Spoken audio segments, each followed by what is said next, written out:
नमस्ते भाई, अंकित कुमार आ गया आपके सामने फिर एक नई वीडियो लेकर के। देखिए हमारे गांव में जो एयरपोर्ट बन रहा है आजमगढ़ ज़िले में, अब वहां पर देखिए बवाल इतना ज़्यादा हो गया है कि इतना हम लोग मिलकर इस चीज़ का विरोध कर रहे हैं कि देखिए हमारे गांव में मेघा पाटकर जी आई है, आके यहाँ पे भाषण दे रही है और इस आज के बाद एक दिन बाद राकेश टिकैत आने वाले हैं, आके हम लोगों का ये लोग सपोर्ट कर रहे हैं। चलिए वही भाषण हम आज आपको सुनाते हैं।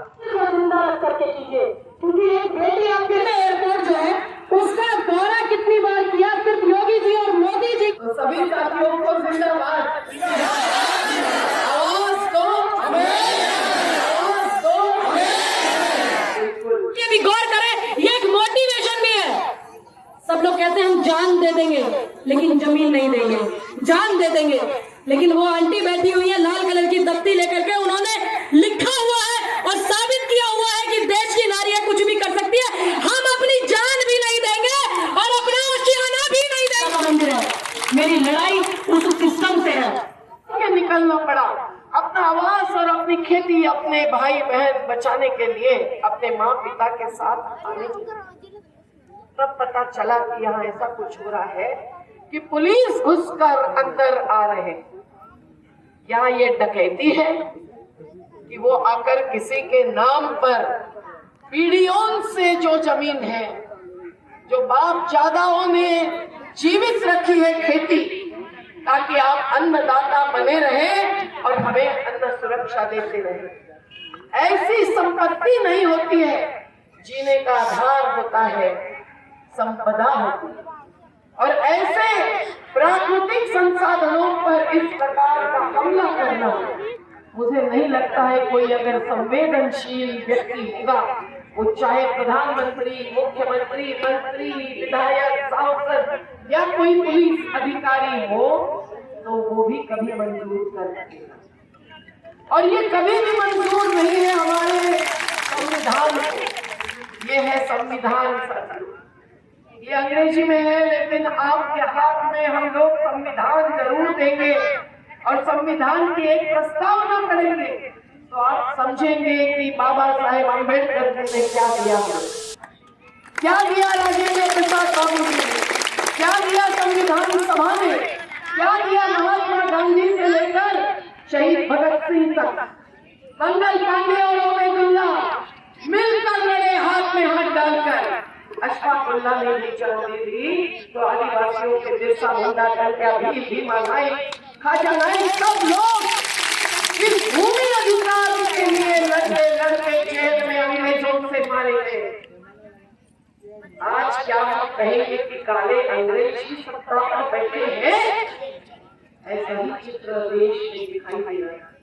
ये विकास की बात करते हैं, ये विकास की बात करते हैं, ये विकास की बात करते हैं, लेकिन विकास का चित्र क्या है, चरित्र क्या है, विकास की मंजिल क्या है?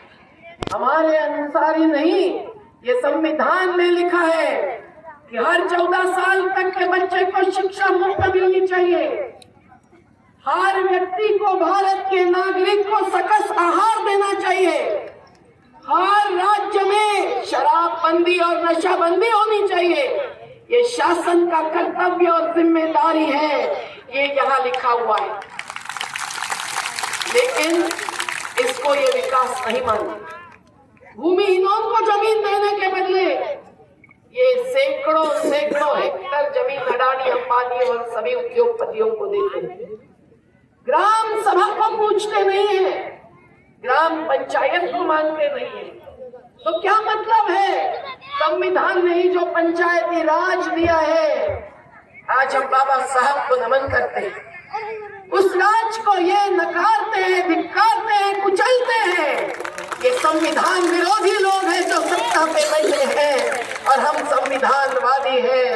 तो संविधान अमर रहे, संविधान अमर रहे, अमर रहे, अमर रहे, संविधान अमर रहे। ये मत समझिए कि संविधान केवल दलितों के लिए बाबा साहब ने छोड़ा है। हिंदू महिलाओं को जो वारसाई का हक दिया वो भी बाबा साहेब अम्बेडकर जी ने दिया, ये भूला मत। और ऐसी स्थिति में ये देश का सबसे बड़ा कानून ये विकास के नाम पर कुचल रहे हैं। हम लोग सब कानून तो पढ़ते नहीं हैं।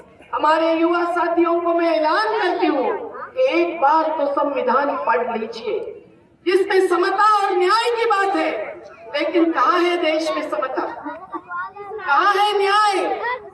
अगर न्याय और समता होती तो आपके घरों को कुचलकर, बुलडोजर लाकर जैसी शहर की गरीब बस्तियों को कुचला जाता है, उस प्रकार से ध्वस्त करते हुए ये एयरपोर्ट नहीं थोप सकते थे जो आज ये कर रहे हैं।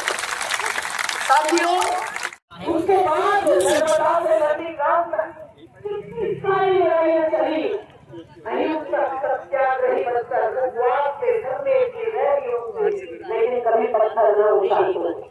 और उससे जो कानून आया आखिर 2000, क्या देखते हैं?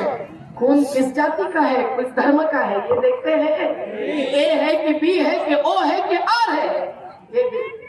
तो जिनके खून गया होगा शरीर में, वो तो इंसान बन ही गए। और आप आंदोलन से इंसानियत को आगे बढ़ाते हैं, मंदिर और मस्जिदों से इंसानियत आगे नहीं बढ़ती है।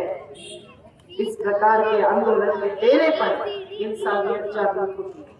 तो साथियों, आपको ये भी पता है, जो बात कह चुकी है तो मैं 2 मिनट में कहकर रुक जाऊंगा कि किस प्रकार से मंदुरी एयरपोर्ट सबसे अपयशी, असफल साबित हो चुका है। अब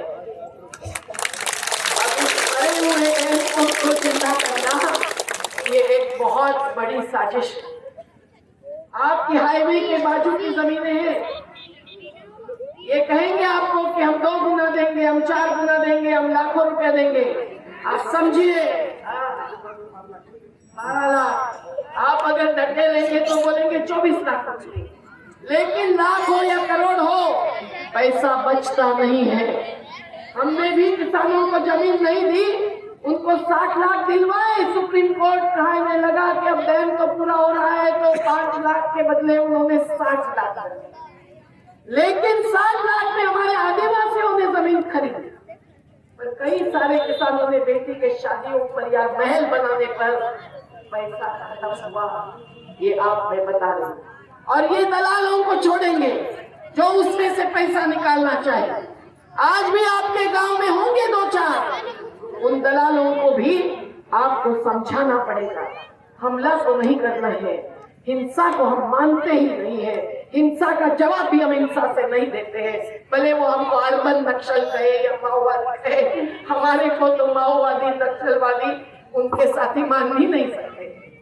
हम गांधी जी को मानते हैं, हम अम्बेडकर जी को मानते हैं, हम जयप्रकाश नारायण जी को मानते हैं, पर हम निश्चित रूप से हम आपको कहना चाहते हैं कि ये जो साजिश है ये और बड़ी साजिश है। ये एयरपोर्ट के द्वारा मुनाफाखोरी बढ़ाने वाले हैं उद्योगपतियों की, और ये हाईवे के बाजू की आपकी जमीन कितनी लेंगे और उसका उपयोग किस किस चीज के लिए करेंगे, ये भी आज आप नहीं कह सकते। इस जमीन की कीमत वो जब फिर से बेचेंगे आपके लिए जमीन, आपसे ली हुई जमीन का टुकड़ा, तो लाखों आपको देंगे तो भी करोड़ों को बेच सकते हैं।